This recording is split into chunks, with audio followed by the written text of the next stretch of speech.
जेव्हा आपल्याला जाणीव होते की जवळच्या व्यक्तीच्या आयुष्यात आपलं महत्त्व कमी झालेलं आहे, तेव्हा आपल्याला सगळ्यात जास्त दुःख होतं, त्रास होतो.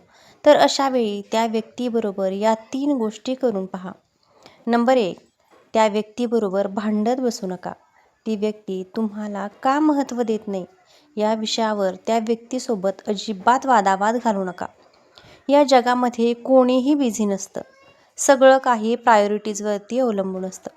जर तुम्ही एखाद्यासाठी महत्त्वाचं असाल, तर ती व्यक्ती काहीही करून तुमच्यासाठी वेळ हा काढणारच. आपल्यावर प्रेम करणाऱ्या हक्काच्या व्यक्तींबरोबर भांडणं योग्य असतं, पण जी व्यक्ती सातत्याने आपल्याला इग्नोर करत असते, तर अशा व्यक्तींबरोबर भांडण कधीही करून काहीच फायदा नसतो. त्यापेक्षा तुमचा वेळ आणि एनर्जी स्वतःच्या प्रगतीसाठी वापरा. नंबर 2, शांत राहा. जेव्हा तुमच्या लक्षात येईल एखाद्या व्यक्तीच्या आयुष्यात तुमचं महत्त्व खूप कमी झालेलं आहे, तेव्हा शांतपणे त्याच्या आयुष्यातून बाजूला जावा. हे मान्य आहे, हे करायला अवघड जाईल, पण तरीही हेच योग्य आहे.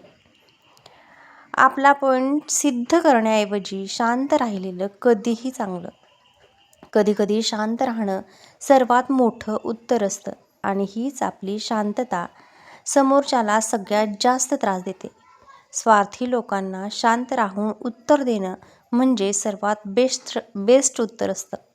नंबर 3, त्या व्यक्तीसाठी नेहमी अवेलेबल राहू नका. जेव्हा तुम्ही एखाद्यासाठी सतत अवेलेबल असाल, तेव्हा आपसुकच तुमचे महत्त्व हे कमी होत जातं. जी व्यक्ती तुम्हाला गरज असताना अवेलेबल नसते, अशा व्यक्तींसाठी अवेलेबल राहणं बंद करा. समोरच्याला तुमची कमी जाणवू द्या, तेव्हा त्याला तुमचं महत्त्व समजेल. व्हिडिओ आवडला असेल तर व्हिडिओला लाईक, शेअर, कमेंट करा आणि सबस्क्राईबही करा. समोरील बेल आयकॉन दाबायलाही विसरू नका, म्हणजे आपले नवनवीन व्हिडिओज सगळ्यात अगोदर तुमच्यापर्यंत पोहोचतील. धन्यवाद.